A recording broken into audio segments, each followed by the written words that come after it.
everybody, it's Kenneth Morris having you here with a belt tensioner and idler pulley as well as a crank seal guard on the N55. One does know the motors, how they do get shaky belt syndrome through the tensioner, and today through Park Auto Motorsports we have a belt kit, Malo Industries crank seal guard, and some assorted tools, torque sockets, Allen sockets, e-torques, a shop light, socket sets, the low power drill, a breaker bar, some just adapters, something to keep all the bolts, and for me, I have my knuckle saving busting gloves. As you could tell, I've done some breaks.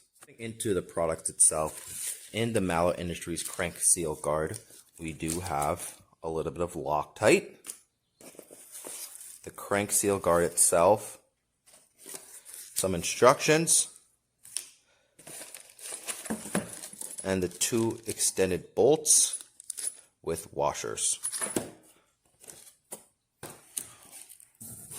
We're in Parks Auto. Let's move all the packing. Oh, they gave us some air fresheners and some stickers. And in their kit, we see that we do have, here's the INA part number. This is I believe the idler pulley with the belt. I believe this is the tensioner bolt. And in here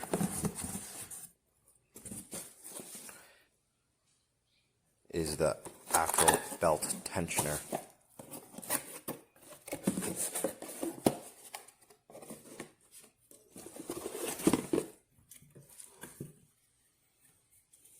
And that is just my receipt.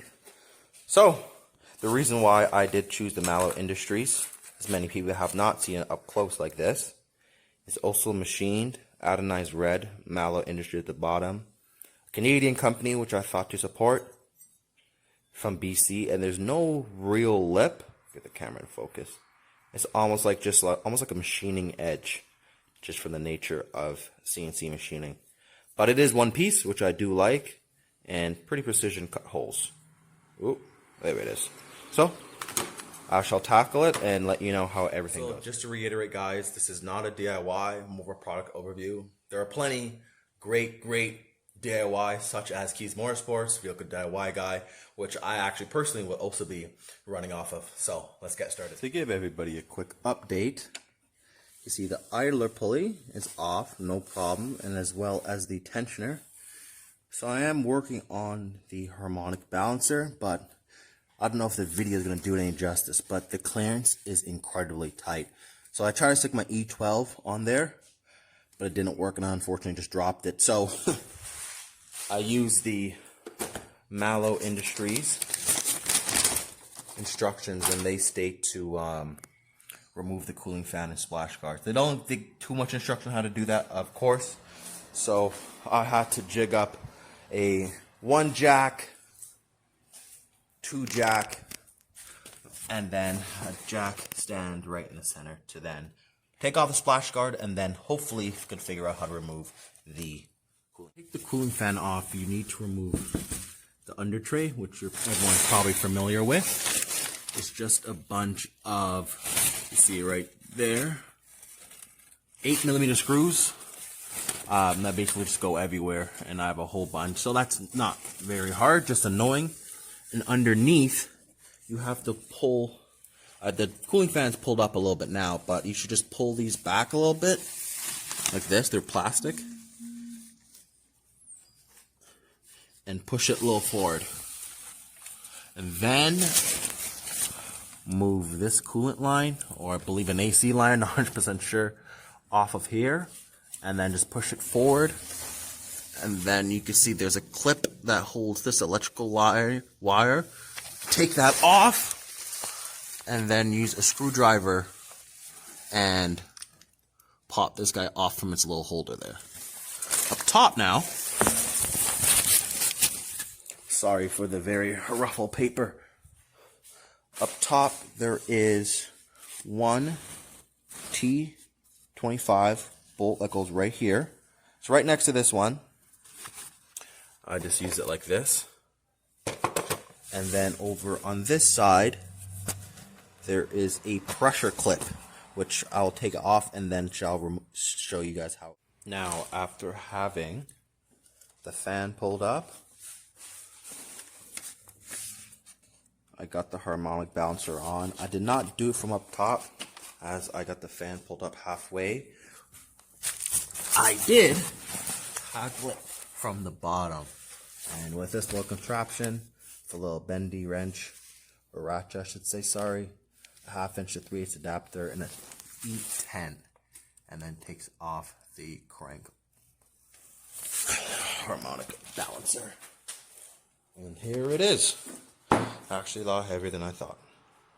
I said this wasn't a DIY, but I thought some people might need some help, as underneath you could tell, being a BMW, the tolerances are hella tight. So, to take off the driver side, I use just 2 extension bits. I believe this is a 10 and a 5 inch. You kind of half put them in. Don't put them in all the way. This kind of gives it that almost like wobble bar like. Just push this in just a tad bit more.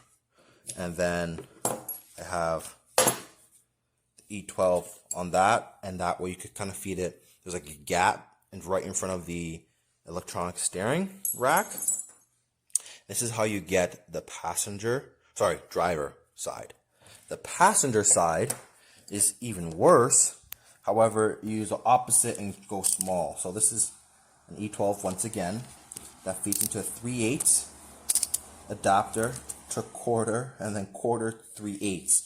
The reason why you do this, if you watch the Keys Motorsports video, you will see as well, is this little, where it shims comes down to a quarter, gives you a little extra clearance to turn it. And even at that, you can still see the marks there where it kind of scuffed up against it. And once again, I put this on first onto the bolt while I was on the car. Oop. And then I kind of half put this in and turn.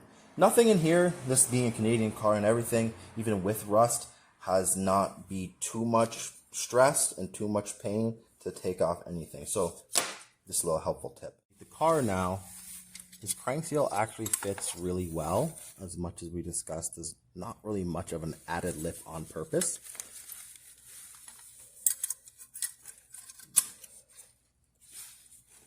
And you can tell there's very minimal play once this is flush.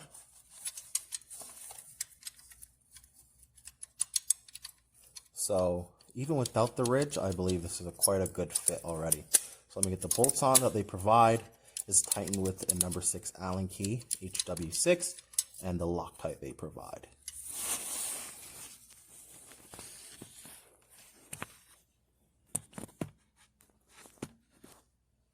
Bolts all the way in. That's the way it looks. This one I couldn't get to torque. As you could tell, there's not a lot of space because of the extension on this. I got to torque. It's only 15 foot-pounds, which I think I can exhibit. So, but all in all, it looks great. Now to get everything all tidied up and put the harmonic balancer back on. Okay, as everything is now officially tidied up, this was the bolt I was referring everybody to. Ooh. This is funny enough covering it, but right there, just a T25, it comes off. Actually, there's a zip tie here too in black, but I didn't have any black, so the next best thing work. And on this side, probably should not have put the turn the light on for everybody.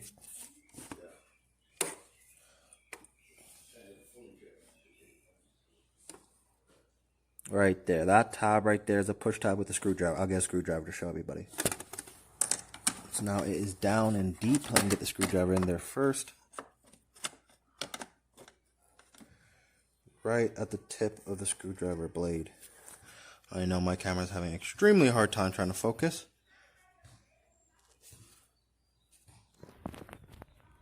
But right down there is a little plastic retaining clip.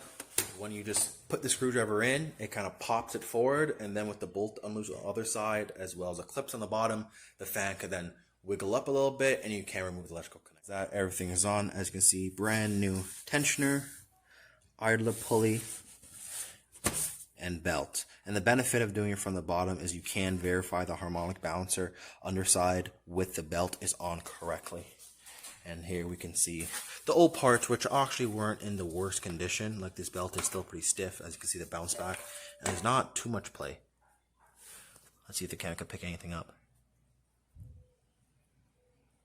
It's a tad bit I can feel in my hand, but what I could tell is the idler pulley. Of course, this is almost like a bushing. This is so loose and rusted compared to the new one, which had a nice firm feedback. So I'm happy I changed it and performed all the preventative maintenance.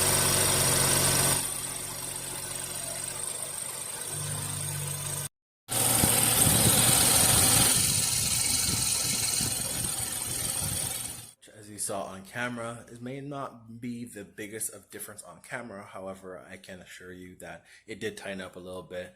My belt and tensioner surprisingly were in great condition considering it's almost 100,000 kilometers, but I'm happy I got the preventative maintenance done. Well, I'm just going to tidy up the 8mm fasteners on the bottom of the skid plate, and that'll be all. Thank you everybody for watching. Catch you on the next one.